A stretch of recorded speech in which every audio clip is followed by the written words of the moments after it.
Coming to you from Final Third Cigar and Whiskey Lounge in Ingalls, Indiana, Indiana's exclusive Aladino Tobacco Lounge. It's Final Third Friday.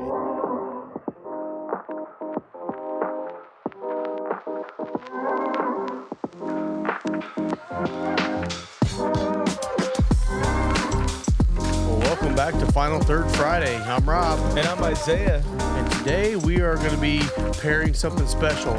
The Four Kicks limited edition Lancero. This is the Capa Especial. This thing just came in this week. I know Jake and Dave have both been talking this thing up. Yeah. And we cannot wait to get into this. Well, you know, I hate crown heads. Oh, I know you do. It's going to be a terrible experience. We're not repping the hats or anything today either. No, And we're pairing that with Elijah Craig Barrel Proof. This is batch C922. It's a 12-year minimum product. So the youngest barrel in here is 12 years old. This is actually one of my favorite ECBPs to come out. It's definitely my favorite that I've ever tried. Personally, I loved like the 20 batches, but 21 kind of fell off. And honestly, the ones that I've had from 22 weren't great until this. Yeah. So I'm excited to get into this now. Yep. This is a little Lancero, so you're gonna have to baby it and smoke it slow. Smoke or slow. So this cigar is a Dominican-made cigar, medium to full. From what I've seen so far online, it's leaning towards full. We'll find that out here in a minute. Ecuadorian Sumatra seed, Nicaraguan binder, and then Dominican and Nicaraguan fillers. So looking forward to this one. Price point on this here's mid-13s. Yeah. So we're excited to have this pairing coming up this week. It won't be too bad of a pairing. I mean it's not a cheap pairing, but you're probably talking mid-20s again. Yeah. Which is becoming a pretty good price point for a pairing when you're getting a solid 2-ounce pour and a great cigar. That's not a bad deal at all. Absolutely. All right, so how are you going to cut yours? I'm going to do it straight. It looks like it could take I'm going to do a a V then, so since you're doing straight, I'll do the V. I'm going to do it straight. Yeah, the cap on this thing is huge. Yeah, that was perfect cut. And that's one of the things, too. I mean, a lot of people say, I only V cut, certain, ring gauge or whatever else. I mean, if I'm in the mood for it, I'll V cut anything, including Lancero, so. So on the cold draw for me, it's like raisins and almost like there's a slight bit of cinnamon in the room full of raisins. Yeah. It's raisin brand. Yeah. Yeah, totally. And one thing I will say right off of the cold draw, absolutely no resistance in the draw. No, It is a perfect draw. And that's one thing you'll find with some people that make Lanceros. They do probably them well. shouldn't. Well, but some other ones that, they may roll them up a little too tight and they just aren't smokable. And that's one of the reasons I think a lot of Lanceros get a bad rap is because about half of them out there are hard to smoke. Yeah. But when you get one that's constructed like this, it's going to be a good will time. tell you, I never started smoking Lanceros until I hung out with you, Rob. Because my first couple Lanceros were Oliva Lanceros, and they just didn't smoke well. So I was like, oh, man, this must just be like a terrible size or something. And then Rob showed me the way that is right, and that's right. Lanceros. So. Well, and you find some brands like Aladino, they do a great job with Lanceros. Oh, they do. 1502. Yeah. Obviously, Crowned Heads. It's the first Lancero I think I've smoked from Crowned Heads. That's a lie. Really? What was the other one? Las Calaveras. Oh, yeah. Duh. My bad. Which was also a still limited delicious. edition. I wish Crowned Heads would do regular production of their Lanceros. So, not that anyone from Crowned Heads is going to watch this, but if you are, I would love to smoke your Lanceros all the time. So that's a good point. So Dave or Jake, if you guys watch this, I want to hear from you. And there might be something special in it for you if you do respond. If you don't listen to it, tough luck. Something sure listen for them. If they respond? If they respond. What are you going to do for them? I don't know. Give them something. Oh, okay. You going to give them some cigars? Probably going to give them some bourbon. Oh, okay. Just don't tell Lisa.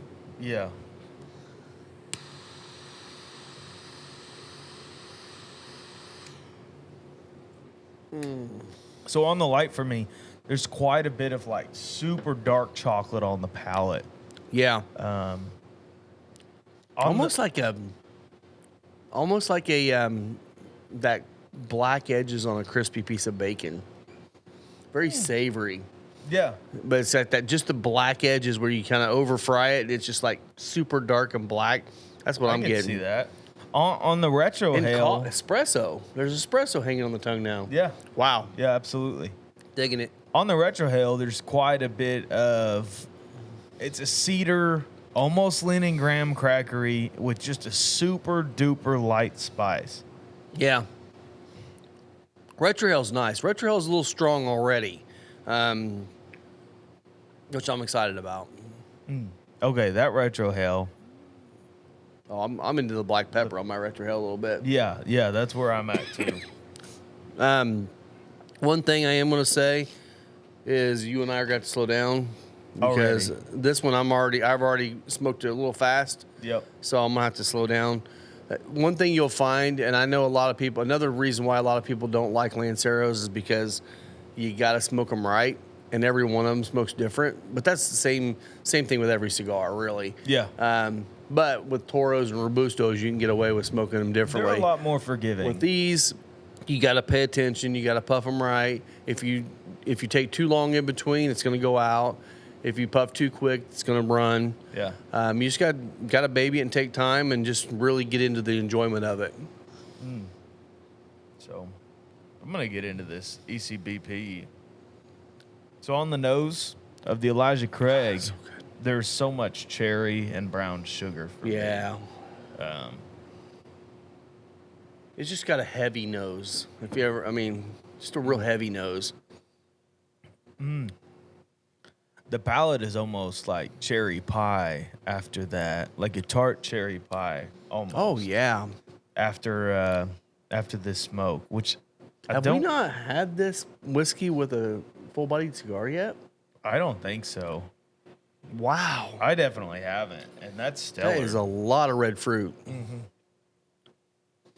And not a bad way to start your day on a Saturday morning, drinking Elijah Craig Oh Barrel my gosh! Back to the cigar. It brings out more of those dark chocolate and espresso notes, and then it also brings in like a breadiness quality. And a little bit of creaminess. Yeah.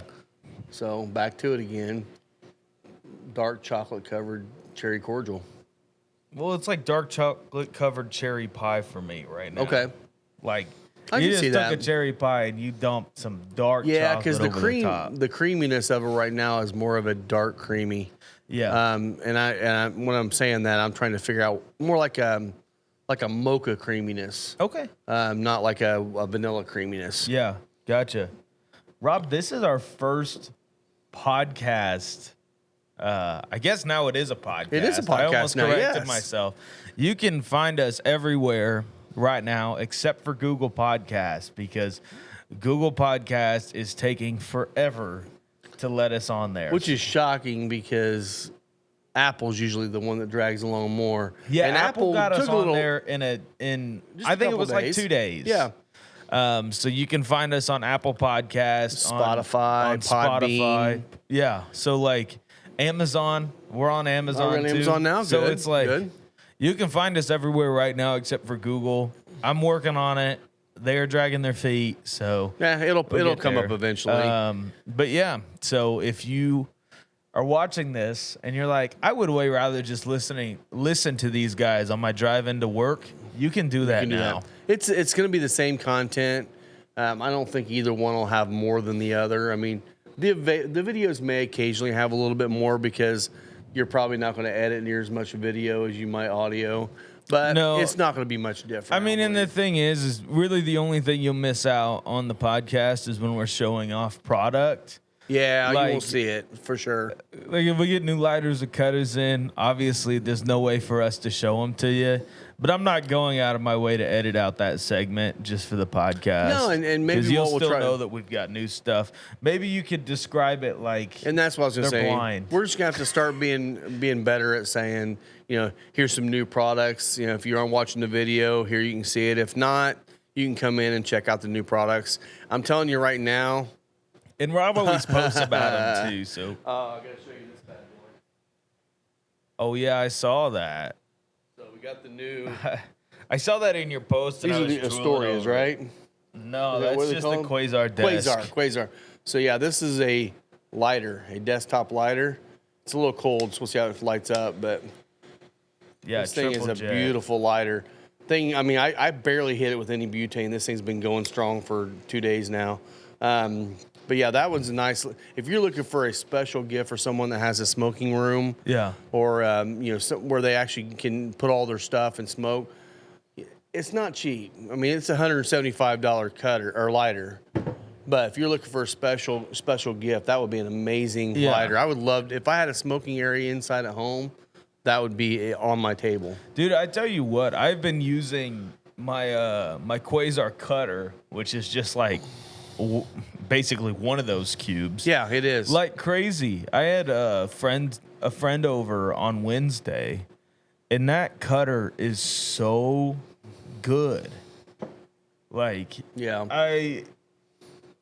I have no complaints about it. The only thing is you can't trust the back on it, just like the SV. Some people do. If you've got a Gordo, I'm sure you can trust the back on it. I'd still be careful. I never smoke Gordos. I can't say never, but I'm of my own volition. I'm not smoking a Gordo. Typically, the only time I'm smoking a Gordo is when it's a new size in the humidor, and I want to at least be able to tell people about it. That being said, a good Gordo that we got in is the Warhead 8. It is. It's a box press 660, and it is stellar. It's good. It doesn't like it has the smoke time of a Gordo, but it doesn't feel like a Gordo in your mouth just because No. of the box press. No, and there's another one too. The Cameroon this year from Aladino. That one has the most sweetness on the lips of any of the Cameroons because of that more bigger ring gauge. That Cameroon really shines through as sweeter, and it's almost one of those cigars that, if you're a sweet cigar smoker, I think you would even enjoy this cigar. If you don't mind the bigger cigars. But back to Crowned Heads. Back to Crown Heads. Oh my gosh, The thing is so good. this Elijah Craig Barrel Proof just keeps getting more viscous on my palate. This being said, I don't know what Rob has had to eat or drink today, but I would consider myself fairly clean palate because I'm very just clean. I running haven't had on anything. coffee. Like, I had a little bit of caffeine, Dr. Pepper, Dr. Pepper. That was it. yeah. That was earlier. I've been drinking water since. So this cigar and whiskey is on as fresh of a palate as you'll find for me, because I don't do my days without some coffee Or cigars. Well, I do a lot of days without cigars. I did once. Yeah. Now you own the It's been shop. a long time ago. Yeah. Yeah. I'll smoke cigars probably 3 days a week. I will say one thing with this cigar. One thing I was worried about when we got them in this week, and that's why I opened them up immediately and smoked one to see. I'm worried about getting new cigars in right now because a lot of new cigars are coming in. They're young, Yeah. or they're over humidified or dry. Now that we're getting into winter, dry. I always we worry even about had it. some that had just been shoved in the box so Yeah. that they got twisted tight and and that, unsmokable. So yeah, I'm really nervous about doing that. But when I literally pulled this out of the box off the truck and lit it up, and it was perfect. So I'm glad to see that this being a limited edition, that Crowned Heads sat it down and let it rest for a while before they shipped them. Because a cigar when it's young. I mean, in all reality, as awesome as the Las Calaveras is this year, when we first got them, they were young. They were young. But now they're smoking freaking amazing. When you smoke enough younger stuff, you can tell, you can kind of foresee the direction on which it's going to go. You can. And And we with that knew one- that in 3-4 months, it was going to be a stellar cigar. Train. Train. Cheers. Cheers. And those Las Calaveras, we've still got some if you're looking for them. That's probably one of the best. That's one of the best Crown Head cigars in the humidor right now. This one may be taking it over for me right now. Oh, me too. Well, if we had the Las Calaveras Lancero ready available, yeah. that would be a different story. I need to find out if they've got any more of these. 'Cause I think I only got about half what I ordered. I only ended up getting 4 boxes of them. I 3 thought boxes of them. 4. 3. 4. Well, 3. Well, 4. 3. Because Then one's that means coming home 2 with because me. I've already got one up above aging. No. So, no, but I'm going to see if they've got more of these because I think these are going to be a good seller. I know, and that's the thing too. You know, we're in Indiana here. If you are listening to us from somewhere else, today's our, yesterday and then this whole week it was 60s and 70s and beautiful. Today we have on my patio here 2 inches of snow on the tables, and it's freaking cold. That's the way it is in Indiana. But now the good thing about that is people are already starting to, now that the evenings are getting cold, they're starting to come in here and hang out. They want a place to come and smoke and drink and not have to sit out in their garage and freeze their butt off. I promise you, it's not cold in here. It's not. Actually, I'm a little warm. And the patio, I need to actually seal up the gaps right now. But we got all the clear vinyl up out there. I mean, right now you can sit there, and I'm looking right now. You can see the snow falling out there with the heaters on underneath it. It's kind of right now. I think it was about 28, 29 degrees when I got here, and the patio, after turning them on just for a few minutes, it was up in the low 40s. Yeah. I think once we get another heater or 2 under there, we'll be able to get it up probably a good 20 degrees warmer than what it is outside. Yeah. And honestly, I'm kind of excited about being able to sit out there and watch it snow and just be sitting in a sweatshirt and smoking cigars and drinking. Honestly, that's more comfortable than what you would think. Like, I just think it's relaxing to be sitting outside in this weather, and not be freezing your butt bundled up. Like, well, and that's the thing; it's usually not the temperature. I'm not one to wear gloves, so if I don't have to wear gloves while I'm smoking, sitting, relatively outside, like absolutely. Well, and the other thing with this is the vinyls actually cuts down on all the wind. So that's the big thing for me is like if it's blowing wind in my ears and I'm freezing, I hate that. But if it's a little chilly, no big deal. Just wear a sweatshirt and you're good to go. Yeah, absolutely. All right. So from sip to smoke, there's almost like a confectionery sugar thing that reminds me of a marshmallowiness on the cigar now. I know, but I'm hard to get out of that whiskey right now. That's so good.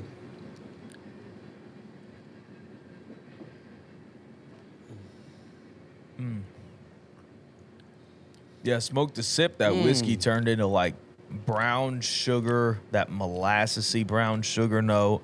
Well, still and cherries. right off the sip, just letting it like fall over the tongue and on the sides of the palate. It's got a nice little kind of a citrus note to it as well. But then once you smoke, it almost becomes that dark chocolate orange again. I'm not getting the citrus. I'm getting a but little what on my I tongue. did just get now from smoke to sip is that it's like candied bacon almost. Ah. So like that bacony thing, that almost ham, which sounds nasty. I promise you, I hate not. ham, so I'll tell you if it's ham. So now go back to your smoke. It's on the palate of the cigar. It's like that brown sugar bacon thing. Oh yeah, definitely leaning on the bacon, not ham. Ham is for losers. It's like the same thing. Ham is for losers. It's just a different cut on the pig. It's still cured pork. Hey, bacon's the nectar of the gods. That's how Rob does his bacon. He just blends it up and drinks it. It is. It's good stuff. Yeah. Mixes I it will in say, with his morning coffee. I will and say, crack. Brandon and the Bothers make some freaking amazing candied bacon. Oh, I Oh my gosh. Well, I haven't tried Brandon. Well, we went out to Brandon's for the Halloween party, and I got there late because we had to close up here. And I got out there, and most people had already left. There were still a couple people there. Brandon and I were sitting outside. He still had candied bacon? He had saved some back for me. Oh, okay. I'm like, and then Oh, no, and then I what have did he do? had Brandon's. 'Cause Yeah, his was Brandon's- at the party. Yeah. Yeah. That was good. But he ended up sending me home with the rest of what was in the That's tin. dangerous. It was very dangerous because I ate over half of it before I got the railroad tracks down the road from his house.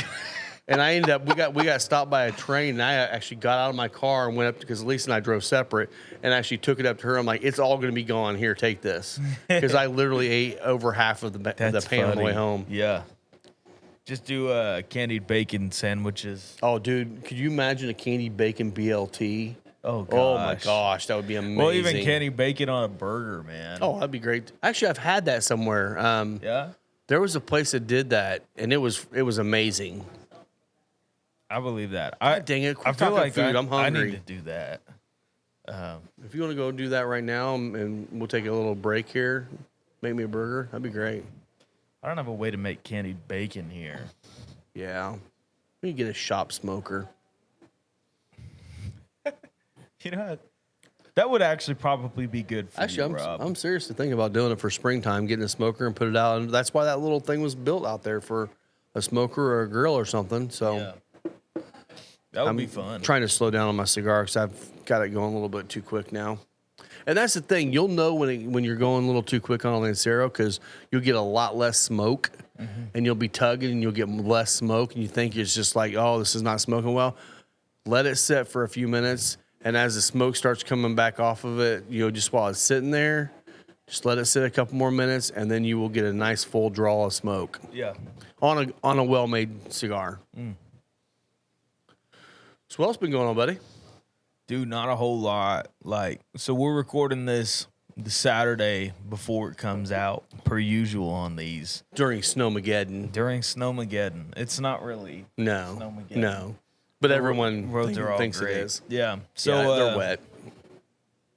I don't know, man. Yesterday I spent the entire day replacing trim around windows at my house because it was all rotted out. Because I knew I needed to get it done before winter, but it just feels like I did it just in the nick of time. Oh, yeah. Oh, Like, yeah. Yesterday it went from between 50 and 60 degrees, which is kind of 25. edgy on if you should paint, but I definitely did. Turned out fine. Yeah. Whatever. But my gosh, I've never spent so much money in wood, Rob. Oh, wood's stupid expensive So right now. a 1x8 8-foot piece of cedar. Oh, Guess how much it cost me? a 1x8, A 1x8 inch, $70.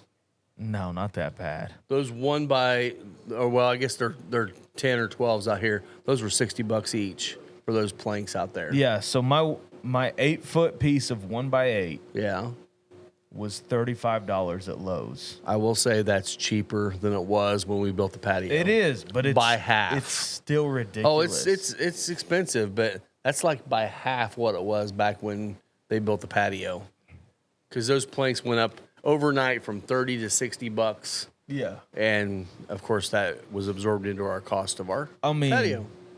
I spent it, so I'm still gonna complain about it. You should but complain. Yeah, it's rude. Is that Torres? Yeah, it is Torres. All right. Another one of our regulars in here. So Rob also got in another cigar from Crown Heads, the La Patisseur. Again, a stellar cigar. I have been slowly working through the last stash of those that I bought when I was in Nashville. Yeah. Because I didn't know when we'd ever get them in. I think we only ended up getting one box of them too. Oh, dang. We did get the Juarez, I think it's the OBX, in as well. So we got more of those in here, which people like. Yeah. I love the I'm Juarez. trying to think of what else we got in from Crown Head. Oh, we did get more of the Mil Diaz Corona Gordas. So if you're looking for amazing smoke, that's a great size. Can confirm. We thought, and actually I think we've said it on the podcast, we were trying to get some Coronas. Apparently I was mistaken. They don't make a Corona except for in the limited editions of the Mil Diaz. So unfortunately I ordered 4 or 5 boxes of the Corona and got 4 or 5 boxes of Corona Gorda. Yeah.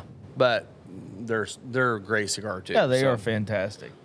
No, man, when Mil Diaz first came out, I almost swear to you, there was a regular production Corona, and that's what I smoked. I thought I've seen them before too, and I also thought other people besides you told me how much you loved them.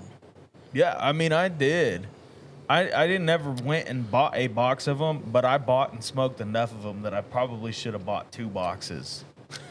I wonder if maybe early on they did have it and they just didn't sell. Because Could again, be. Coronas are kind of like Lanceros. Unless you got people in your shop that smoke them, they don't. They sit there and don't sell unless it's like wintertime and you're the guy that sits out in your garage and freeze your butt off and smoke a quick cigar. Yeah. Those are great for it. But I don't know, perfect coffee stick. Absolutely. speaking of the little small guys, the Guy Fieri test blend of the Habano, Yeah. I'm into the last bundle on the shelf now. I believe that, Rob. Now, I'm not going to confirm or deny that I've got one bundle sitting back aging. I'm not going to confirm that. Yeah. But I Which might. wouldn't be open for the 1 year. Definitely not. Might be open for my backyard in spring. Dude, No, we'll bring them back out. seriously, so I bought a bundle of those because I liked them so much. I have given probably more out than I probably should have, just as far as my own stash goes. But like, I gave Trey Mac one. He told me, he was like, dude. Yeah. And when Trey Mac just says, dude, about a cigar, like, you know it's good. Yeah. Not that he was smoking anything other than, Aladino during the event, sure. No, but I mean, he's a cigar lover, just He like is. the rest of us. And that's one. So back on that, go ahead and finish what you're saying. I'll say But something. one of my buddies who was over on Wednesday, I gave him one of those, and he had the same reaction. He said, "I cannot believe how much flavor there is in this tiny cigar." And we Yeah. got like 30, 40 minutes out of him. Yeah, and that's like- all you're going to get. Maybe 45 if you're going really slow, but I mean, at the price and everything, like, I have had Robustos burn quicker than that cigar. yeah. Well, And the That's retro something- hell's crazy. I always question, and if this is you as a rep, I'm not calling you out, but I do know there are reps I've heard come in and say, I say, oh, have you ever tried this cigar? No, I only smoke my brand. I'm like, I get that you're probably getting your free samples to smoke as a rep, and you're promoting your brand and all that stuff too. But man, you're really missing out on what's going on in this industry right now if you're only smoking your brand. Now, granted, Aladino, awesome cigars. Crowned Heads, awesome cigars. Espinosa, awesome cigars. But if I was a rep for any of those brands, I'd be out there trying the different ones. I'd be out there trying some of the new Rojas stuff and the Crown and some of these new brands that are out there too, because there are some amazing blends going on out there that. Well, and just really, fun. I was talking with a rep recently.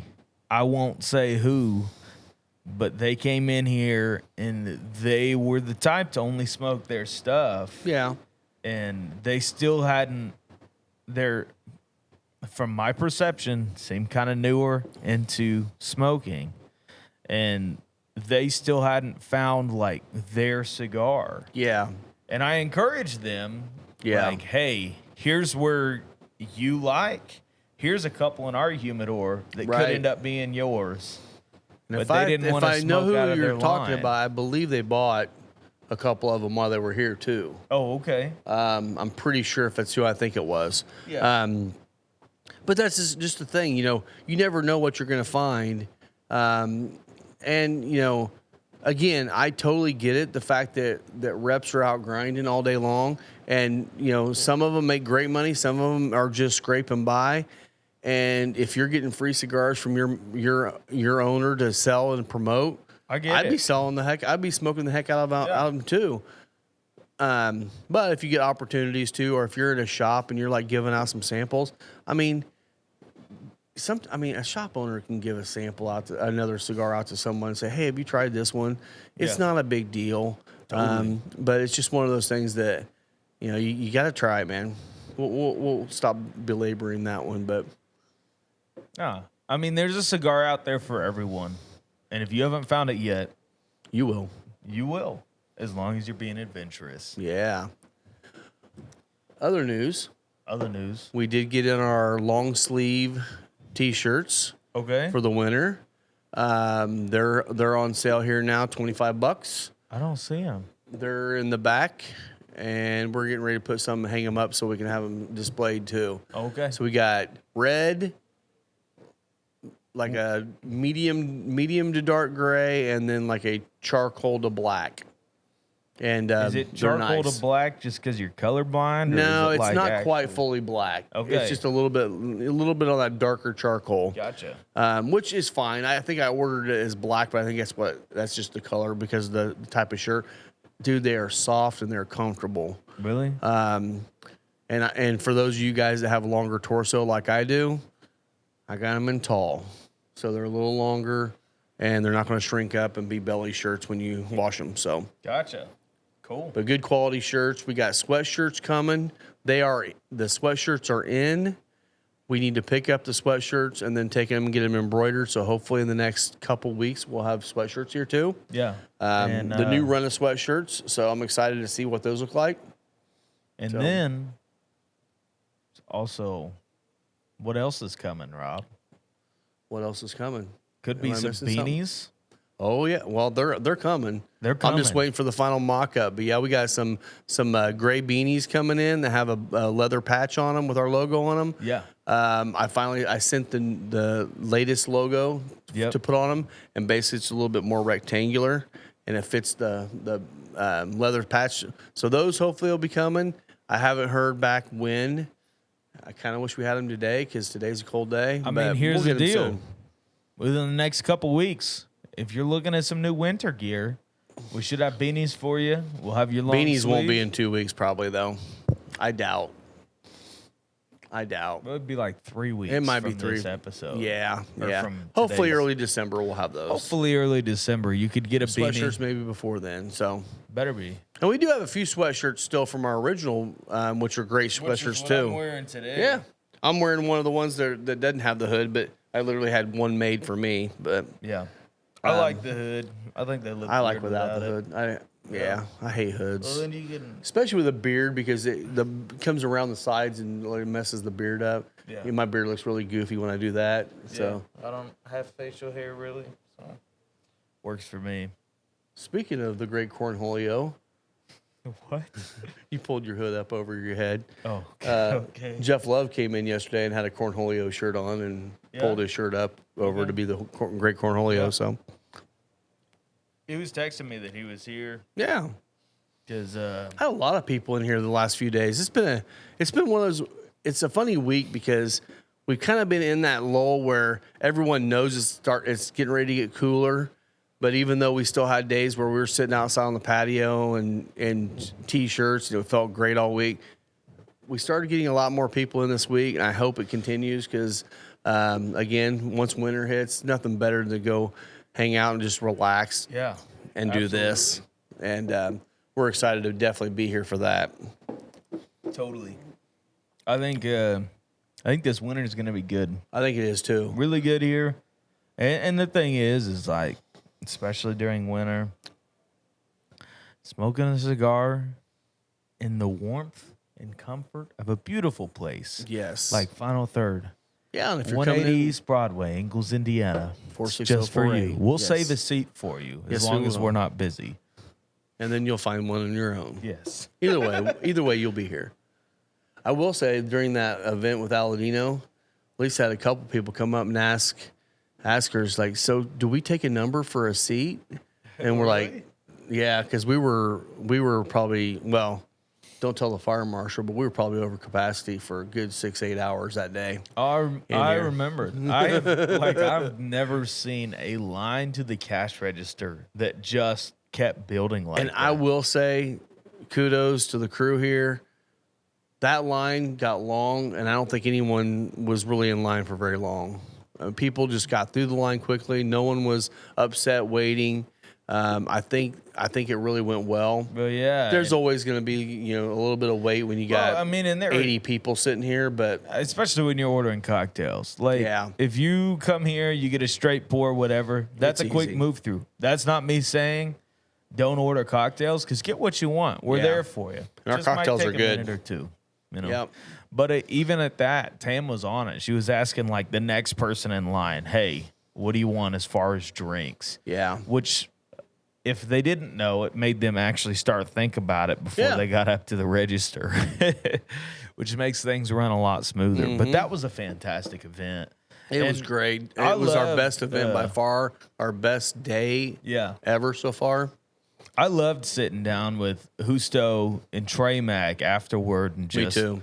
I mean it wasn't a long episode that we did with them, but it was just kind of I don't know, it just felt warm and comforting, you know, hanging out with did. the guys, especially after a day like that was fantastic. Well, and in all honesty, we would have probably done an hour and a half show with them, but Husto was ready to go. He was tired. I mean, that boy gets up at 4:30 in the morning every day and just gets at it.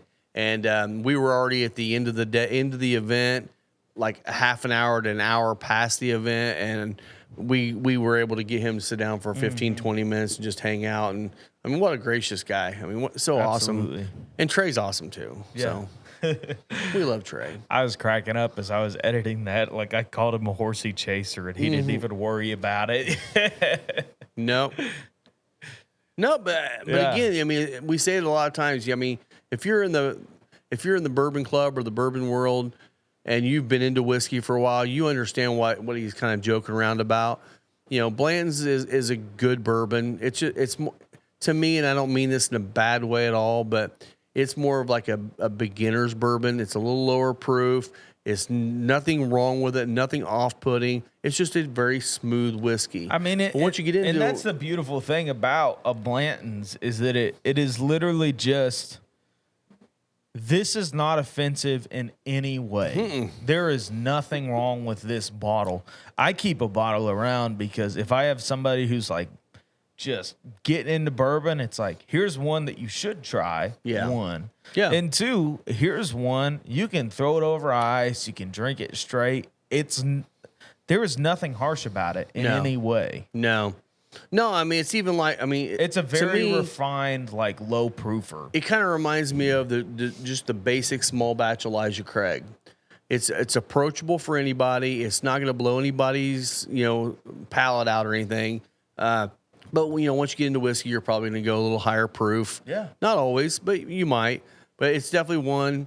The amount of people chasing Blanton's, honestly, that's just Buffalo Trace did an amazing job at marketing, and it is what it is. People chase like you said, chase the horses. Yeah. And once you get all the horses, then you chase more horses. Then you trade the horses. Then you get stuff you want, and it's all fun.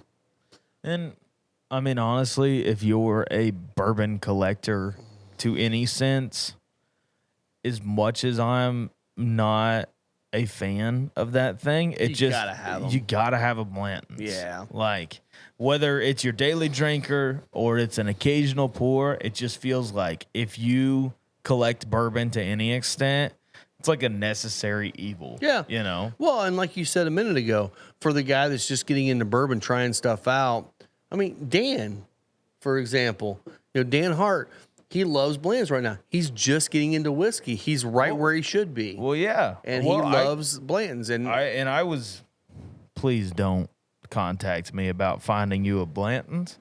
But I found a Blanton's for Dan because I love Dan. Shout out to my man Dan Hart. Dan and you the know man. what? Cheers. He was talking about it and he wasn't able to find one. I said, you know what? That's my mission. I'm gonna find you one.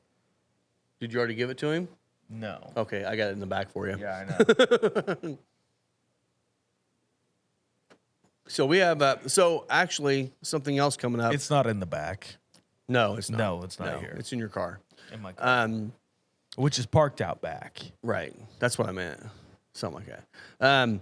So when this podcast or video drops today, tomorrow on Saturday, and what date is that? The 19th. Is it 19th?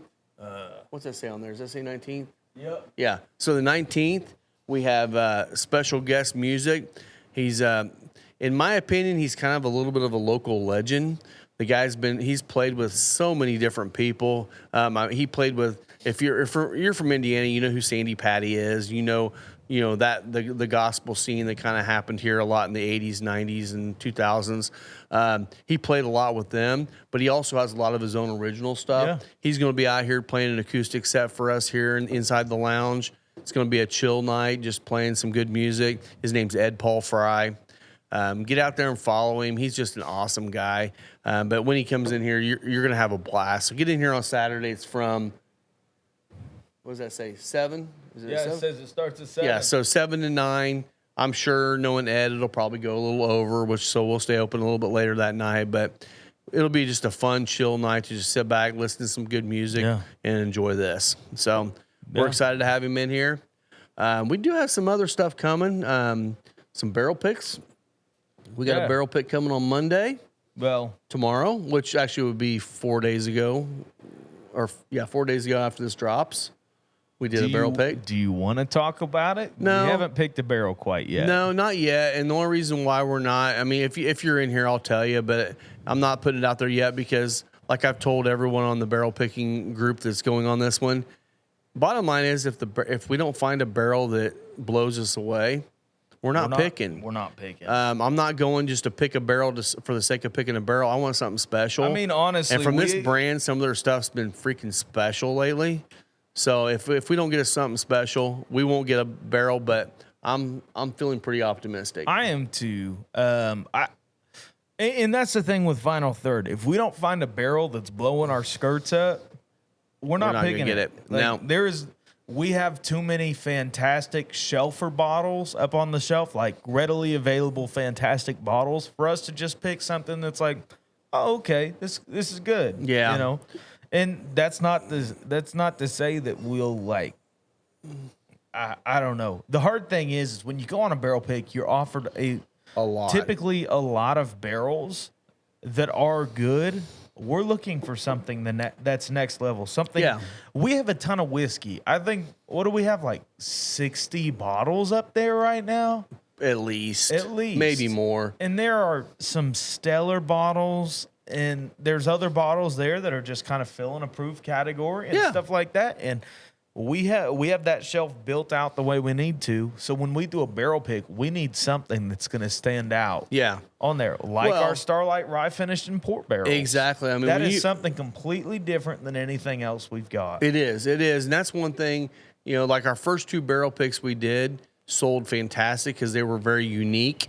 I mean, that Starlight alone, we're down to like 5 cases, 30 bottles. Yeah. We started with 80 some bottles of it, and it just sells great. This one coming up, we hopefully will be pretty quick. I've got another one already in the pipeline that I've had several people try, and everyone has absolutely loved it. Isaiah's going to try it here after this video, or maybe we just put it at the end of the video and let you give your live thoughts on it if you want to. That's good with me. We can do that. But it's another one out of the Western United States that no one around here that I know of has had it, and I'm super excited to see what you think of that. I had never even heard of the distillery. I hadn't either, but man, I'll tell you, I think you're gonna love it. So, what really got me on that barrel or that bottle he brought in? So it's 117 proof. Okay. It's 60 corn, 20 malted barley, and then 20 rye. Pretty standard mash bill. Yeah. But honestly, as far as a lot of distillers go, that's high barley content. it kind of is, and that malt in there, it comes through. Like, have you had any of the higher aged Pappies? No, I've never had any Pappy. Okay, so like I've tried the Pappy 15, the Pappy 23. Rob, don't go comparing it to Pappy. No. What I'm saying is trouble. the Pappy 15. When you nose that, and the way, and a lot of good whiskeys, at least in my opinion, a lot of good whiskeys, they change in the glass. The nose changes in the glass as you drink and as it sits and as it aerates and all that. The flavor changes.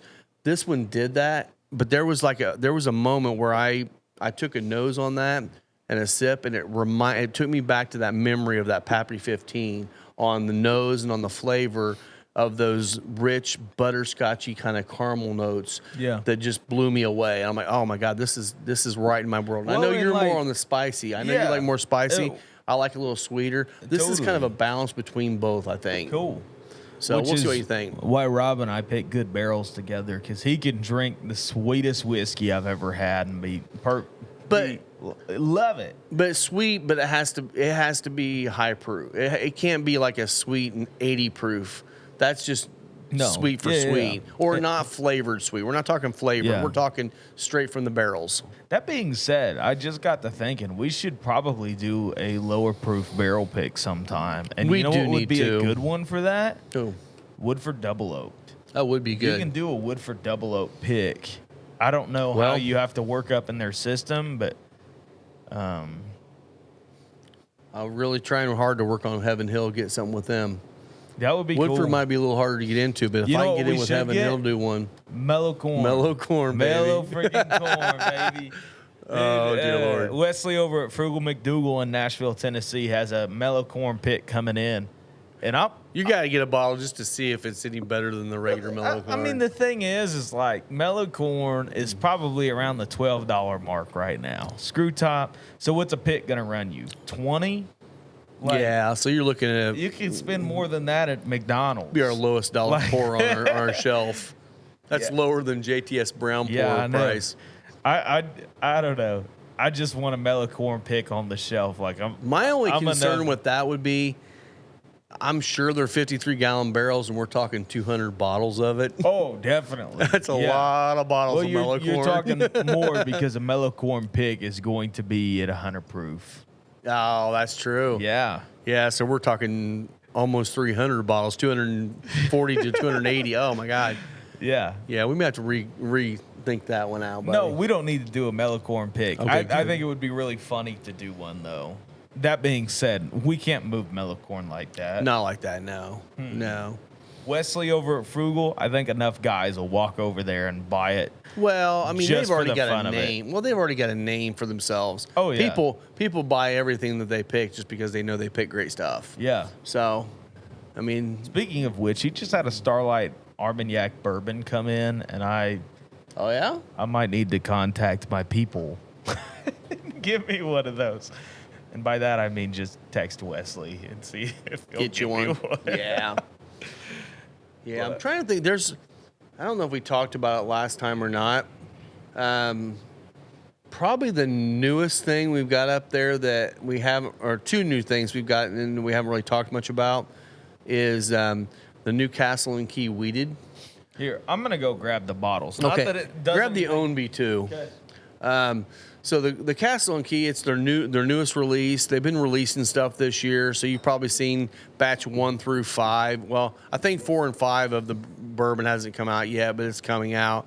This is their first weeded one, and it's and if you know me, a lot of people know me. I'm not a huge weeded fan. That one's actually not too bad, but a couple of guys like Will likes weeded whiskey quite a bit. He really enjoyed that. So if you're a weeded fan, it might be a good try. Come in here and try it before you buy a bottle. The other thing is this, to my knowledge, is higher age stated than the original small batch. So I can believe that. Well, This yeah, let's see what this it on the weeded back. is aged 5 years. Yeah, it says And 5 on there. When they put an age statement on a bottle, that is the least aged product in there. So there could be 6-year product, there could be 7-year product in there. Could all be 5 years as well. You just never know. So is this all their juice? Yes. Have they been distilling that long? For 5 years? Castle and Key? Yeah, they've been. Have they been that? Okay. Yeah. Because I know that bourbon we tried, it was odd because the stuff we tried was like 2.5, 3 years old. And then all of a sudden, 4-year-old bourbon came out like a couple months later. I was kind of shocked when it came out. You remember? Yeah. So their line that has been keeping them like going is, I'm pretty sure it's Pinhook. That was all their MGP products. That's theirs? Pinhook is? Let me fact check me. Pinhook is. I love a lot of the stuff Pinhook's doing. It's all MGP, and if I am correct, which I'm gonna fact check on the spot. Okay. Well, then while you're doing that, this other bottle over here called Ownby, James Ownby, it is actually the first spirit that has come out of Old Smoky. You ever seen Old Smoky moonshine in the jars? This is the brand. This is their first whiskey coming out, and it's a lower proof. It's like 90, 94 proof, whatever it is. Let this go out. It's actually a really, really good lower proof bourbon. Like we were talking about with Blanton's or Elijah Craig, regular small batch. It's just a very, very good approachable bourbon. You can see the color on it. It's a nice color too. So we got that in here, and honestly, everyone that's tried it has loved it so far. So it's nice having something else a little lower proof because, again, we are proof hounds. Yeah. That doesn't always work for everyone that likes whiskey. So no. So yeah, Pinhook is Castle and Keys MGP brand. That's what they were putting out for a long time to actually have a product on the shelf and bring in income. Like every distillery in the nation starts with something, and usually it's MGP. I don't think Pinhook is stopping. I haven't heard that. So I haven't either. As they're releasing their product, it seems like Pinhook has grown a following in itself. It really has. So as far as I know, I'm no whiskey newscaster. But you play one on the podcast. I guess I do. You do. Yeah. Yes. So they are, as far as I know, they're going to continue doing that as they're releasing their product as well. So all the Castle and Key bottles, their juice, all the Pinhook bottles, source stuff, as far as I know, MGP. Okay. On all of them. But Makes sense. That being said, there's quite a few other people to source from. Ownby, as far as we know, is a Tennessee sourced whiskey. Yep. It is not Old Smoky stuff because their whiskey is not of age for that yet. Right. It could be from Cascade Hollow, most likely from Cascade Hollow. Could be. That's it. It's a wonderful bottle. It is. It is. And like I said, if you're newer into whiskey, or if you just like lower proof stuff, you don't have to be newer. If you just like lower proof stuff, you don't have to throw that on a cube. You can just sip on it. It's good. We'll just leave it at that. It's good. It's good stuff. Yeah. But I don't think we have anything else new up there right now. I've been able to get some of the Heaven Hill allocated stuff in here, so we've got restocks of that. Did we put the Lincoln Tata on one of these yet? We on a pairing yet? No. Did we highlight that yet? I think we did last week. Did we? Yeah. Yeah, grab that one if you don't mind. I am. This is a new one we got up here. It's a brandy finished. No, it's finished. It's a great brandy, isn't it? Oh, this is great. Yeah. Yeah, it's great brandy finished next bourbon casks. Okay. If I'm not mistaken, right? So, yes. And it's delicious. So what I will tell you is all Lincoln Tata, as far as I know from them, starts out as Armagnac. Okay. This one in particular, they decided to finish, which makes it great brandy. So what they are they are basically a private bottler, kind of like some of the Scotch brands that are going and finding stuff. I'm trying to think of that Scotch brand that it does. Orphan Barrel. Well, Orphan Barrel picks from everybody, including Scotch. Yeah. We got that muckety muck. Kind of like that. But what they're doing is they are going to family farms because in what winemakers will do if they've had a bad year or to set up for a bad year, they'll distill their stuff and put it in French oak casks, which makes it Armagnac. But what they do is they're going to family farms, finding these old barrels, buying them off of them, bottling them at cask strength. And that's what you got here. Yeah. This thing is stellar. It's really It good. is so good. Also, beautiful bottle. And that one's called, it's part of their tattoo series, is what they call that. I think I've got 2 or 3 bottles of it I was able to get. So, if you are a bourbon person afraid to get into grape based spirits, this is the one to get into on. what's the proof on that one? This is at, so it's 52.9%, which is Almost 100. 106. Yeah. Well, so that's good. That's a good point too, because that one being 106, a little bit lower. Not super low proof. It's a little bit lower. If you wanted a brandy that is a 125, 126 proof, that definitely leans harder on the bourbon side, the Copper and King's Butchertown brandy is going to be your jam. Both of those to me remind me more of whiskey. This one definitely brings it back a little closer to the brandy side. Which means you have a lot more of those fruit notes in there and stuff like that. But this is definitely a pour to grab while you're here. I think so. This is a limited release bottle. I love that bottle too. So that there's- glass cork on that thing is Absolutely beautiful. Yeah. So once we sell out of it, that is it for these. Yeah. Yeah. He only had a couple of cases left when I ordered. Yeah. And I think I only got whatever he gave me is what I got.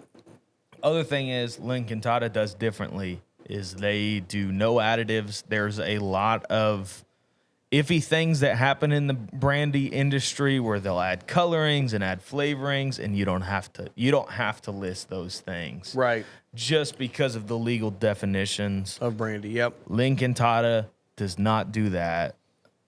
They are about as straight-laced as they come. Those guys are just passionate about the Armagnac they have. This is technically great brandy. Started out as Armagnac, which we've already... You just did a tasting with Lincoln Tata, didn't you? Yes. Okay. I did that over at Storied Company. Shout out to Jeff Love. Yeah. Well, cheers Shout out him. to Jeff. Because Jeff bought me a ticket, and I paid him back, but... I think he has special favor with them because he purchases a lot of. He does a lot with them, yeah. So they actually do. They know him by name, which is so That's cool. amazing to me. That's Super cool. cool place. My first time there. Lincoln Tata was there. These guys are definitely French. They're so hard to understand. Their English is broken, but they brought us like a couple 15-year Armagnacs and then a 32-year-old. And oh my goodness, they can do that, and they can do that well. It was funny hearing them talk about the French oak barrels that the farms use, because the guys said they will wear a barrel out. Yeah. Because with Armagnac, it's not like you have to have virgin French oak. They can keep reusing a barrel until it's basically falling apart, which is a pretty cool thing to hear. So you don't know how long this barrel has been in this family, and That's very cool. it is. It's like, And just all this that. is old toasted French oak that they're using. And just all those years of age and all the juice that's been aging in that and just soaking into the barrel. That's got to do some special stuff to the actual brandy. And it was funny. And somebody in the tasting asked, like, how do you find the houses? And he said, well, it's the ones that have black growing up the side of them.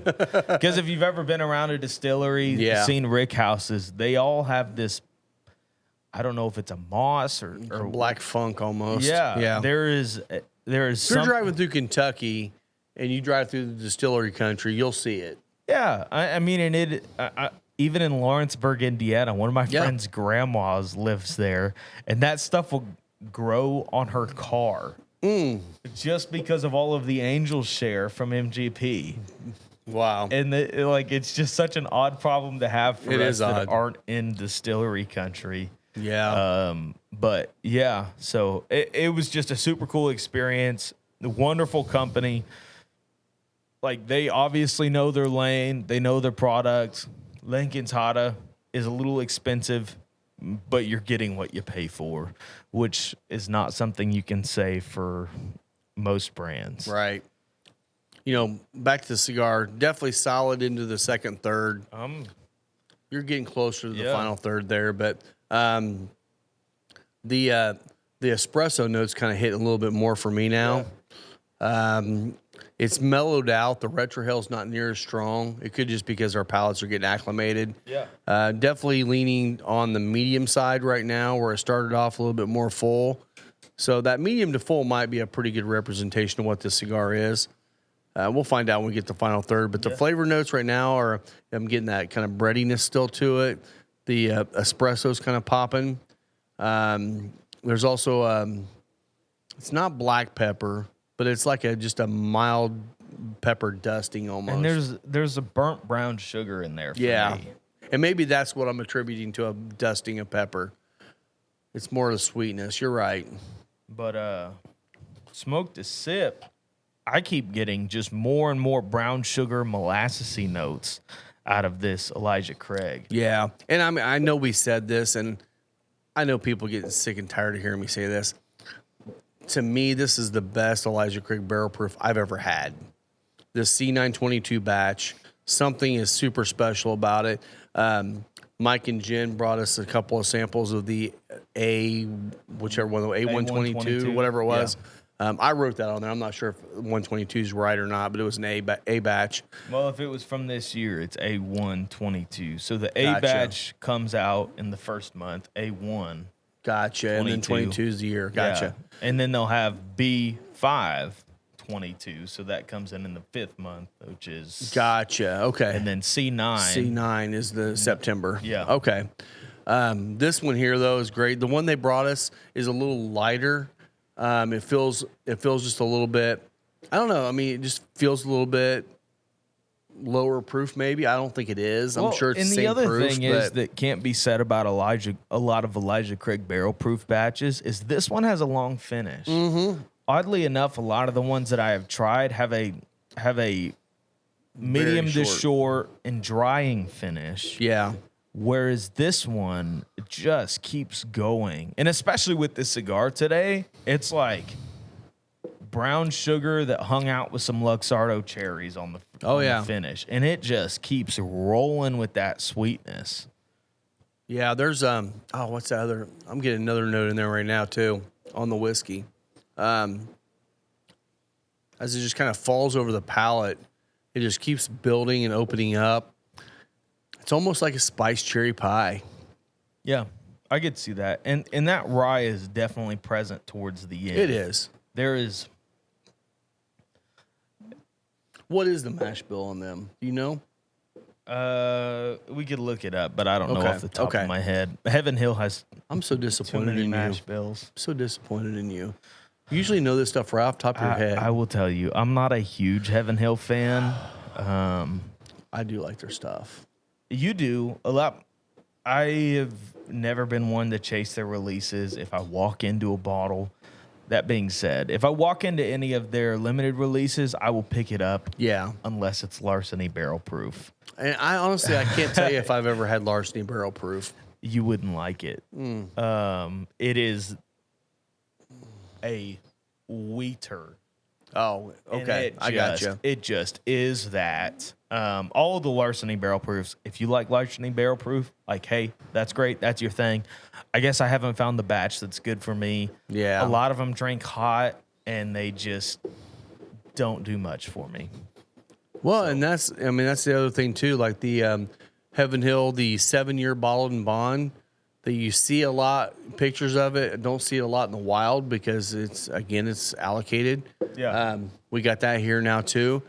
It's a solid pour. It's really good. I mean, for a bottle and bond, it's solid. 7 years of age on it, which is it's just really nice. So you know what the story is with that one, don't you? No, tell me. Okay, so forever, enlighten us. Forever, Heaven Hill had a 6-year bottled and bond product that was a shelf staple. I'm pretty sure it was sub $30. I think it was around that $25 mark, and that was people's like well bourbon. I think it all ended in 2019 or 2020 when they took it off the shelf, and everyone was like, "Uh-oh, what's happened with this?" Then you see a 7-year bottled and bond, which is around $40, $45 now. Yeah, it's not an expensive pour at all. I mean, as far as today's market, that's not bad, but it's not the same value for your money as you were getting with that 6-year bottled in bond at like Yeah. 25. And that's the thing. Age statements are age statements. They're out there for a reason. The reason they put them on the bottles because there's always that perceived notion that older's better. Yeah. Not always, but you know what? I mean, going from the 6 to the 7, I would say the 7's a little bit deeper and richer. I mean, it's got a little bit better flavor for me. Is it a huge difference? No.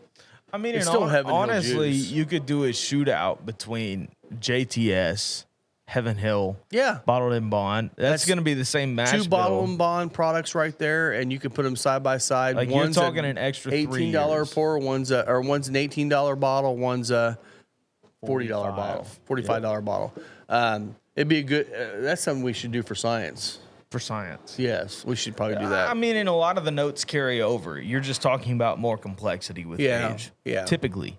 And what's JTS Brown's? Is there an age statement on that at all? It's Bottled and Bond, so it's 4 years. 4 year. Gotcha. Okay. Yeah. So how are they doing Bottle and Bond at 7 years on the Heaven Hill? Because they can. Okay. So Bottled Anything and Bond. over 4. Okay, so Bottled and Bond has to be 100 proof, has to be at least 4 years, and all of the juice inside the bottle, which Scott Johnston, that's for you, juice, Scott Johnston has cheers. to be distilled in the same distilling season, aged in a federally bonded warehouse. Right. So federally bonded is just kind of a way that the government. So Bottled and Bond was put into place. Kind of, it was in a time when people were rectifying whiskeys and they were adding stuff to it. So Bottled and Bond was a government assurance that what you're getting in here is not gonna just poison you. aged spirit. And nowadays, it's still that, and there's still government bonded Bonding. warehouses. So there is a certain level of, I guess, care that has to go in with those for it to actually be called a Bottled and Bond product. Yeah. But the market's not like it used to be. So basically today, if you see Bottled and Bond, what you're getting is at least 4 years, 100 proof, and it's a bourbon. Gotcha. So Makes sense. Yeah, because I've read up a lot on that. There's a couple of books I've been listening to lately. One's called Bourbon. Oh my gosh, what's it called? I'll have to look it up and tell you later. Bourbon Curious. No, it's I keep wanting to say Bourbon Pursuit, but that's the podcast. Yeah. It's escaping me, but it's been really informative on the entire process of bourbon and where it started and everything else. And the big thing back when they started the Bottled and Bond Act was there was a lot of shit being put out that was just poisonous. Well, yeah, there was that. I mean, and that's what the problem was. They're putting out stuff that was dangerous to drink, and the government said, "You know what? We're back to allowing whiskey. Prohibition's over. Let's do something that we can actually government regulate." Which at that point was probably a good thing. Government overreach is a shit show most times, but this time this was actually good, and it actually brought some quality to the whiskey. It definitely did. There was a lot, and a lot of like lower end products today are still aged whiskey that are then added with neutral grain spirits. So that's an issue. But if you're buying something that's a straight bourbon, a Bottled and Bond bourbon, if you're buying something that has those tags on it, you don't have to worry about it. Right. Now, if you're looking for sub $20 bottles and they don't say anything about being a straight bourbon or a Bottled and Bond bourbon, you can expect those things. It's just whiskey. Like It's just whiskey. some of the lower end Heaven Hill products are that way because all you're getting there is a well whiskey. And you know what? That doesn't mean it's bad. It just means it very well could have had neutral grain spirits added into it, which is moonshine. Yeah. Whatever. I mean, in all honesty, vodka is a neutral spirit. Yeah. Same thing. And that's the thing, too. Like, we talk about JTS Brown a lot. Honestly, in my opinion, and maybe it's just because that's ours, that should be almost everybody's well whiskey. Because it's really good on its own, but it also is a perfect balance in cocktails. I have zero faults for JTS Brown. Yep. At its price point, at what it offers, it's a stellar bottle. A lot of people say Evan Williams Bottled and Bond, and you'll hear that a lot on the internet, and that's just because people unless you're from Kentucky or Indiana, you don't have access to JTS Brown. Right. What's the one? What's the one down in Kentucky that is like JTS Brown? Maybe the same juice, but it's like So Heaven Hill's another name. Heaven Hill's 6-year green label. well, this one's actually another name like JTS Brown. It's like something Gant or Oh, JW Dant. JW Dant. It's not bottled and bond though. Oh, okay. Because I've heard a lot of people say they're very similar. Yeah, I mean in profile. it's all Heaven Hill juice. So Heaven Hill is the king of the bottom shelf, and they do a lot for that. But And by saying bottom shelf, we're talking prices. Yeah. It's still really good. oh yeah, I also put, and again, if you like it, no shade here, but I put Jack Old Number 7 on bottom shelf, but it's because I don't like it. but It's a good Coke mixer. it is too expensive to be a bottom shelf. True, that's true. It's You're actually gone talking up a lot. 25, 27 That's true. bucks. Well, Evan a Williams bottle. bottle and bond has gone up too. What is it now? It's in the mid to upper 20s, I think now. Yeah, I'd have to check again. I may be totally wrong on that. I'm bought a talking bottle about here. JTS Brown. I got a bottle here just because supporting Heaven Hill right now. Yeah. And I'm pretty sure it was in the mid to upper 20s on that bottle. Absolutely. So ba-dum-bum-bum, ba-dum-bum, ba-dum-bum-bum-ba-dum. Yeah. It's time for Final Third Fridays with my man, Broccoli Rob. We need to get Isaiah in there too. Broccoli Rob and asparagus Isaiah. Asparagus. Why do I have to be asparagus? Asparagus makes your pee smell bad. Exactly. Yeah. What are you hinting at? I guess we could go cauliflower. Cauliflower? Cauliflower Isaiah. Broccolini. Broccolini. Yeah, we'll call you Broccolini. Broccolini Isaiah. Call you the what's that called? The what are the little ones called? The floret. The floret. Broccoli floret. She here? Oh. Yeah, we should. Yeah, so Lisa was, come over here, Lisa. Show them your new hat. Come here. Come here. Come around here. Come here. They want to see you. Come here. No, nobody's hearing you right Lisa now. got her a new hat. So she's been rocking this hat. She got it for the Classy Man, Classy Lady cigar the other night, or event we had with Aladino. And she got her hat, and now she can't take it off. Comfy.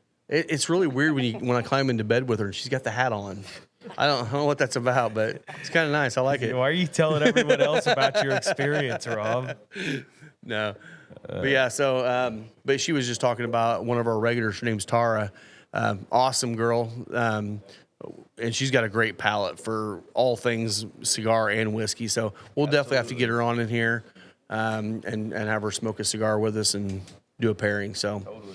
you remember what cigar she likes smoking? Sweet Jane's. That's what I thought.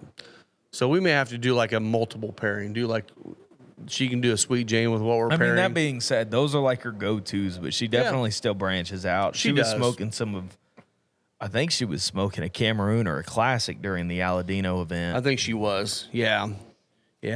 But she's become a regular here, and she's got a beautiful Road Glide motorcycle that she's been riding in here quite a bit. And obviously now that snow's falling, it's probably sitting at home in the nice garage, relaxing. Relaxing on the battery tender. Yes. Yeah, I thought she had. Actually, I'm if I'm not mistaken, I think she's even smoked some of our very heavy, full-bodied cigars too, and liked them.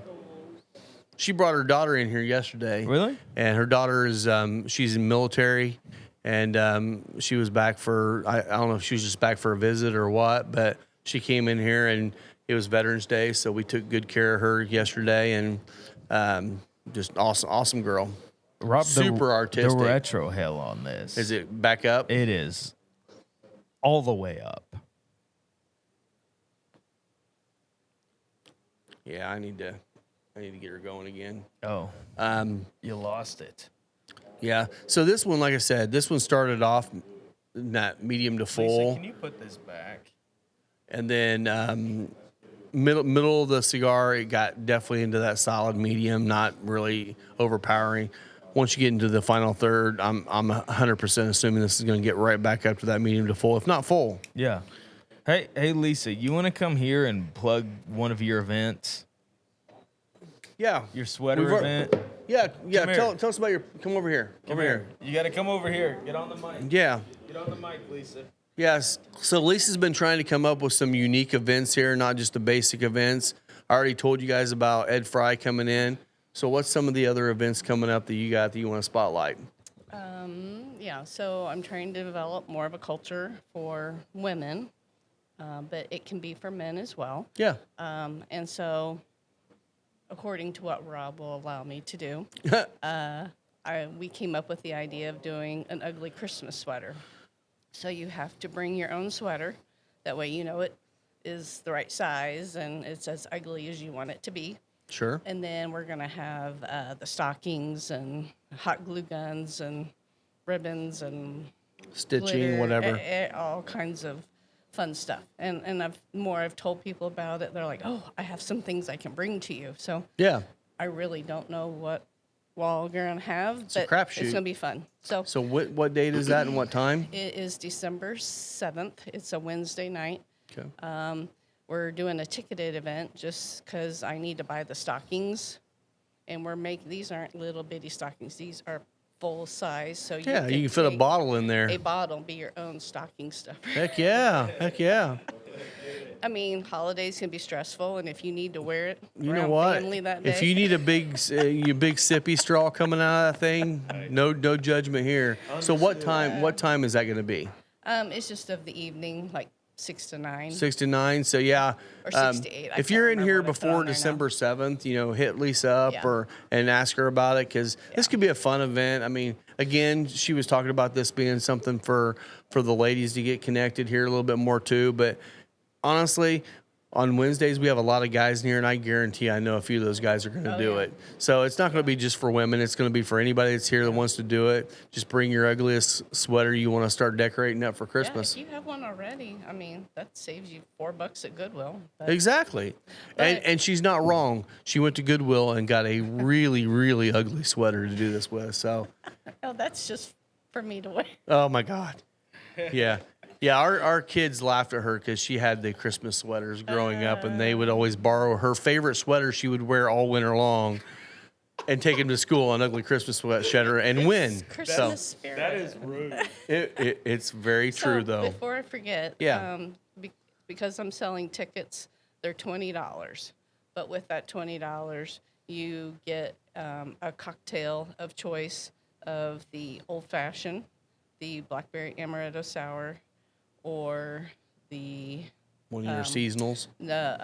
our recent barrel pick, Oh, okay. the rye. So finishing yeah, pour. our barrel pick. If you want a neat pour, or like she was talking about the old fashioned, any iteration of the old fashioned, like the bourbon, not any iteration, but the bourbon old fashioned, or like the Fallville old fashioned. She's got a blackberry or not a blackberry, apple cider whiskey old fashioned. She's been doing with cinnamon, and it's just a nice fall old fashioned. So yeah, that'll be a good time. You get a pour, you get all the supplies, and just more of a fun time to hang out and do stupid stuff. Yeah, so it'll be Awesome. fun. Well, cool. Anything else on the horizon you can think of? And then I'm in the works with another local music artist, Dave Ellison. Yeah. And Dave was here a few weeks ago and did a he great was job out here for us. with his buddy Brent. Yeah. But Brent's unavailable for a little bit of time, and Dave's doing solo. Yeah. So he's going to come in by himself on December 3rd. Okay. So And the reason we're doing that, we're trying to get a few acoustic artists in here to be one-man shows because it's cold outside now. They can sit up in here, and it doesn't take up a big space for a band.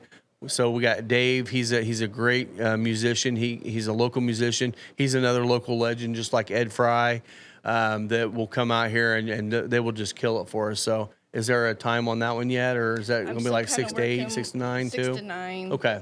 Not nailed Because I down, see but- Ed's is at 7. yeah, I think so- that was his availability. Okay, works out good. Yep. Awesome. Well, thank you so much. And You're welcome. yeah, we got more events coming. We do have some more cigar brand events coming, hopefully soon too, that I'm trying to get nailed down. But in all honesty, we're getting into the holidays. It's going to be harder to get brands to come out during the holidays. But we'll have some other events, hopefully, just not your traditional, events you see at most cigar shops. Did you talk about Black Friday and Small No. Business Saturday? No, go right ahead.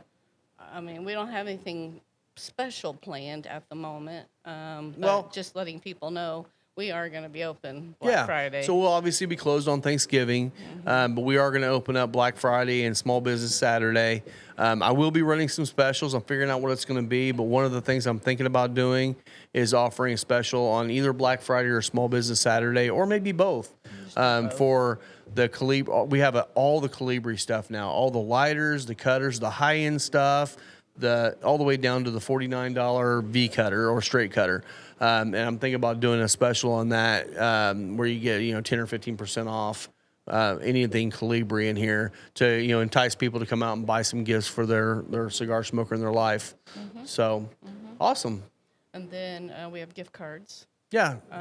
Again, if you're somebody that you're like, I don't know what to buy someone, just get them a gift card. They can come in and buy what they want to later on, and if they just want cigars or drinks, they can do that too. So. And then you're also starting to build boxes for people as Christmas gifts. Yeah, and that's something we've always done, but it's not really been broadcast. But, we have a box discount every day. So you're getting 10% off of our already low prices of cigars if you buy a box. But if you come in here and you're like, I want to put together a package for someone for Christmas, and I want to buy 20 cigars, but different cigars, we'll build a box for you and give you a same box discount so you can buy, multiple cigars for people. I've already got 4 or 5 of them I'm working on right now for people. So that's something we'll definitely do for you for the holidays as well. Okay. I'm getting off here. Cool. Well, thank you. Lisa, here's your Dr. Pepper.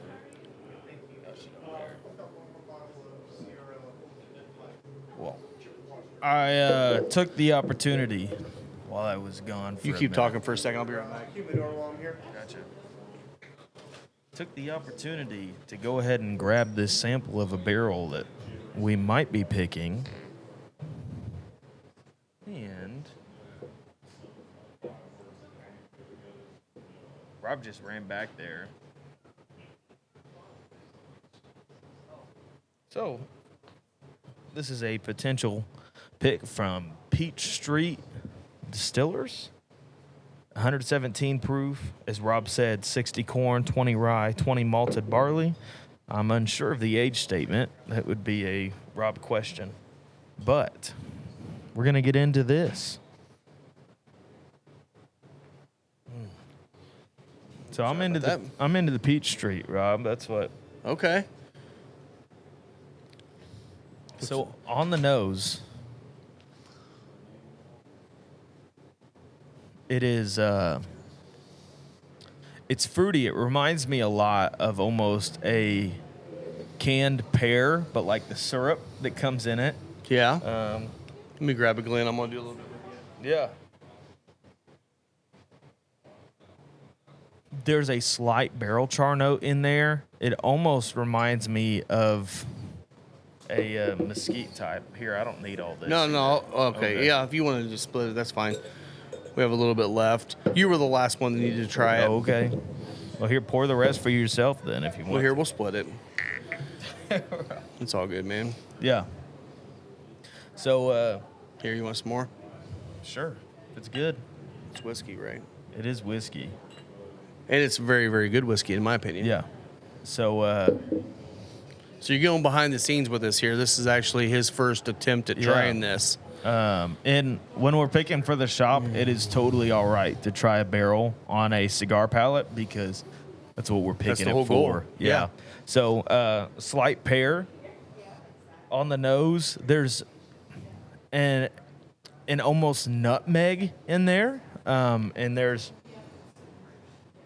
some barrel char quality in that. It almost reminds me of that Aspen thing that 291 does, where it's almost that fruity charred wood. Which this is coming out of Colorado. Oh, okay. So that just might, well, You're getting out that way. yeah. So 291 is Colorado as well. Is it? Yeah. So The thing I liked the most about this was it changes on the sip as well as the nose through the glass.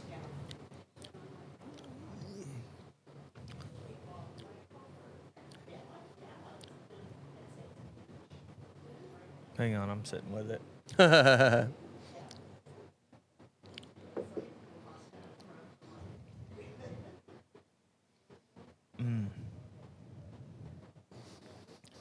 So on the palate for me, it leads with like a confectionery sugar. Still could be that same like pear syrup thing. Yeah. It gets into some cinnamon and clove notes towards the mid palate, and the finish.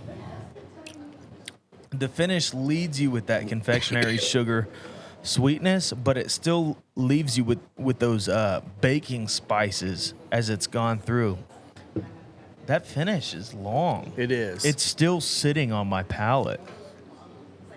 And what's crazy with this on for me, as it sat, it would, it sits on the palate, and then when you go back in for another nose or another sip, it changes, and you get some like, as it gets down in the glass and the air hits it and everything else, you get some of the like butterscotchy kind of notes that I love, along with all that fruit. Like right now, I go back in the nose after sipping on it, and I'm getting some of that butterscotch now. You did just take a puff. Yeah. So the nose on it now, this is after a puff and a retrohale, reminds me of the same thing that Maker's Mark will do for me. And the Maker's Mark signature for me is always, and this will sound weird to people, but it's almost like a cream cheese icing on the nose for me. I could see that. Definitely that sweet cream cheese icing. Oh, yeah. On the palate, it's still that confectionery sugar, and it does get into some of that buttery, almost burnt sugars thing. Yeah, which is probably where I'm getting the butterscotch. Yeah, but it's still that cinnamon and nutmeg quality in there. That's really nice. And then as it hits the chest, it just kind of warms and sits there, and then the palate just continues to change the flavors on it. And I was really impressed with it. With this cigar, not that this is our pairing, Right. It reminds me of Mexican hot chocolate because it has so many of those cinnamon and clove and nutmeg qualities in the whiskey. Oh, nice. Yeah, it is. I think it's a winner. Do you think it's a winner too? I like it quite a bit. Yeah. The only thing I could ask for it is a little bit more viscosity, but that also Which- could be coming off of Elijah Craig Barrel Proof. I'm 100% sure of that. The one thing I will say, like this one's sitting when it got bottled. I think it was bottled when I got the sample at 3 years 9 months. So by the time we get it bottled, it'll be really close to that 4-year mark. So it's going to probably get a little deeper, a little bit richer. I don't think it's going to lose anything at all. It's going to gain. What size barrels are they? Are they using? 53s. So this will be okay. about 200 bottles. So the cool thing is, one thing that That's a really good straight, and it is. It's. I don't think we have anything with that, like as a straight bourbon, with those sort of baking spice qualities in there. I agree. I thought it would be a really great fit to the bar because there's nothing quite like it. And also it's a distillery no one around here's probably ever had. Most people, unless you've traveled to Colorado because they haven't distributed out here yet. But I fell in love with this one. They're actually supposed to be sending me, if it works out, 2 or 3 bottles of this. Okay. And then what I want to do is I want to do a bourbon club, or any of our regulars that listen to this that want to come to it as well, where we're going to do a tasting of it and let everybody try it. And if that's the case and people in the club or want to buy a bottle through the club, then we could split part of this barrel with the club and let people buy a bottle to take home, as well as be getting the pours here. If I have to buy all 200 bottles, I'll do it. But it'd be nice if people want a bottle, they can get a bottle of this through the club.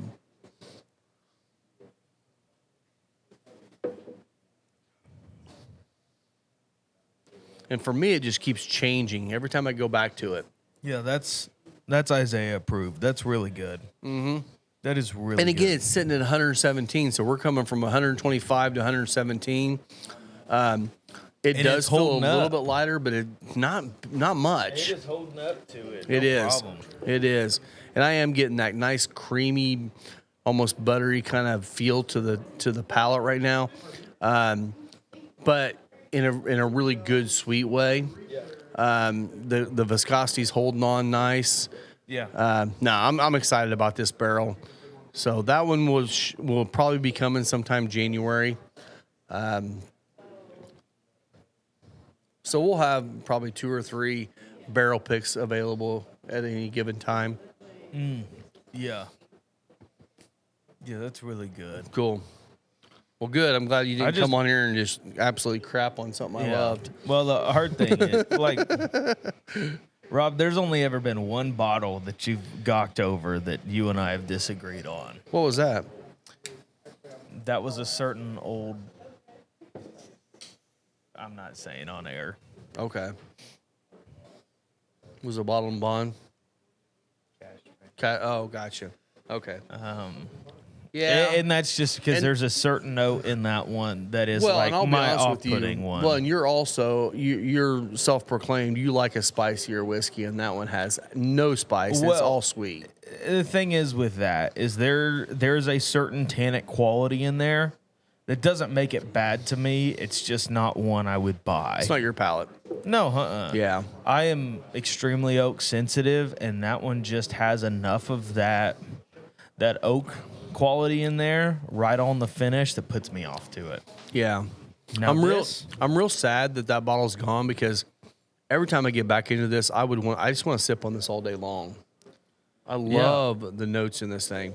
And what I do like about it too, like the barrel pick we're doing Monday is probably more than 90% going to be a finished, probably more like 100% a finished whiskey. That's what I would want out of that pick. Which is what I want, yeah.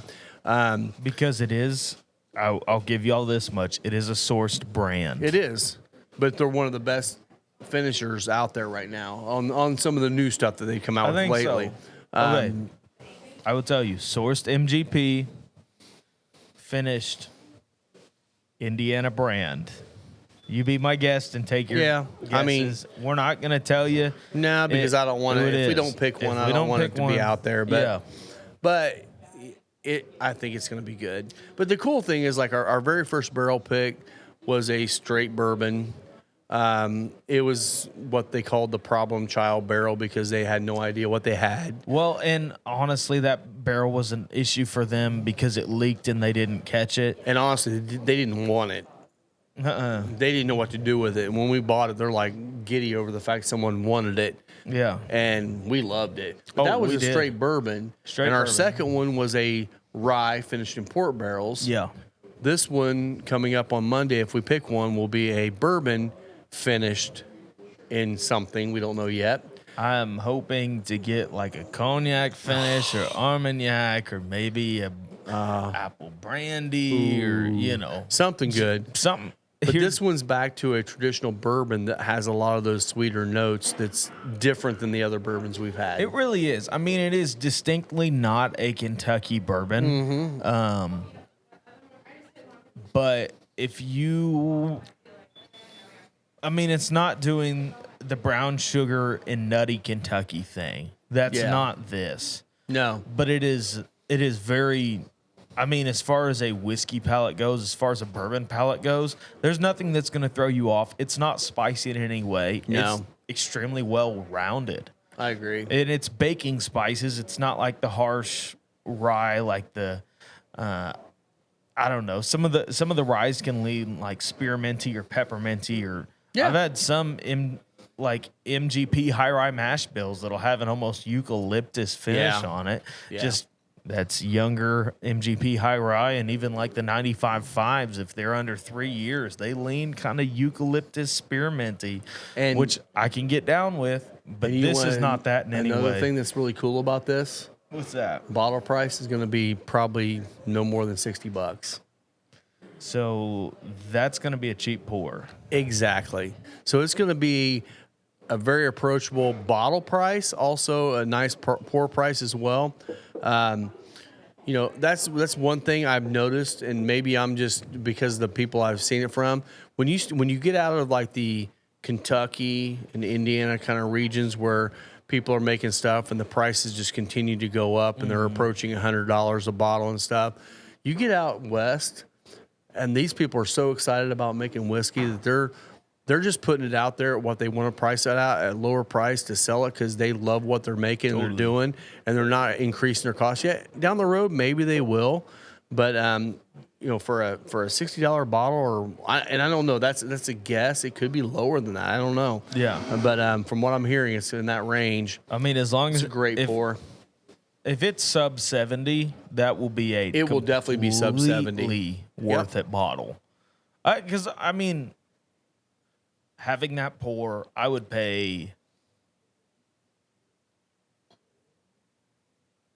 probably pay up to 75 for that bottle. I would having too. that pour, it's something different from my shelf. And here's the deal. I say my shelf. There are plenty of shelves at my house full of whiskey. Yeah. And I have everything from like old Knob Creek picks to a whole Starlight lineup. I think I've got 30, 40 Starlight bottles at the house. Yeah. I've got stuff from all the Indiana craft distillers. Like, I think this is something distinct and special and I mean, the culture of people that we've got here love trying new and different stuff. Mm-hmm. Yeah. They will love this, and even the people who are like, oh, well, I'll stick with the standards, will also love this. I think so too. Yeah. This, the proof it'll hold over ice. This is going to make a fantastic old fashioned. Oh, I agree. Like, especially with those cinnamon and clove notes in there, that I can't say anything bad about it. Good. So coming soon. Coming So soon, the final a little third. more information about that one. That's a brand in Colorado called Peach Street Distillery. They're the first distillery in Colorado. And that's the other cool thing about these. They beat 291 to doing it. That's what that's their claim to fame, is they're the first distillery in Colorado. Wow. And the cool thing is, you start going to different regions. Like, you get some rye up in the Northeast, and they're like a different kind of spice. Where they grow the grains means a lot to the whiskey. And by being this all Colorado it's just based, like tobacco. It is. You can take Corojo and plant it in Honduras, and you'll get a different thing than you do in the Dominican. And Yep. I mean, Cameroon. You take Cameroon seed, plant it in Honduras, and it's different than an African Cameroon. It is. It's just a different beast. And back, I know you're done with your cigar now, so we'll finish this up. Yeah. Back to the Elijah Craig Barrel Proof, that brown sugar is just like really strong now, and the retrohale. I mean, I'm down to a little bitty nub here. It's actually, the spice on the cigars kicked up a lot, but the sweetness here, and it's just like a perfect balance of sweet and spice right now. Yeah. So good on the palate. Absolutely. 100%. Cigar definitely got into the red pepper spice on the retrohale for me. Yep. Some cedar qualities on the retrohale as well. But this is a fantastic pairing. It is. Get in here and get this. I mean, I don't have a lot. I'm sure they're gone now. There's a lot of pairings that live on past their week. This is not one that will do that. We don't have enough cigars to let you have it a month down the line. So if Probably you're not. at all interested in this, come in, try it, enjoy it. Other thing is that Elijah Craig Barrel Proof is not going to live much longer than... I got another case this week. Oh, did you? Yeah. Well, God bless. Yeah. So that And Elijah Craig Barrel Proof might sit around. We got a another little couple bit. We got a weeks. little bit of stock in the back on that one. Cool. So hopefully we got more of that.